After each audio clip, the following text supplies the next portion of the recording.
imaashaha Somaliland intaanan diyaaradda soo fuulin markay taladu goodo in lagu soo noqdo wadankii aniga xumad bay gelisaa iyo jirkayga oo si kala noqda iyo maskaxdayda oo si kala noqdo hurdada ii diida oo xiisa cusub ayaa isoo gala ilaa ay diyaaraddu dhulka soo taabato jamhuuriyadda Somaliland iyo magaalada Hargeysa markay soo foorsato diyaaraddu niyadan ka ogsadaayo magaalada iyo dadkii iyo dhalinyaradii qaasatan reer Somaliland inaanu is aragno aad iyo aad baan u rajaynayaa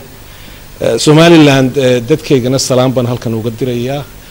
ceelaayo ilaa Looyacado iyo inta u dhaxaysa aan doonayo inay halkan aan ka gaarsiiyo Somalilandna ha noolaato wada jirkeyguna ha noolaado shaqo badan baana inoo taala waxaan se maanta caawa doonayaa halkan dadka inaan ka gaarsiiyo oon ku ilaaho jamhuuriyadda Somaliland wixii ay qabsatay oo aad u fara badan oo baanka yaala in la ilaaliyo ayaa loo baahan yahay qabiil iyo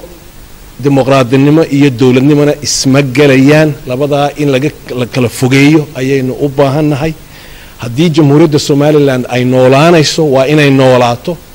waxay u baahan tahay markaa inaynu dilno qabiilku if Somaliland has to live tribe will have to die de Somaliland noolaanayso sii soconayso sii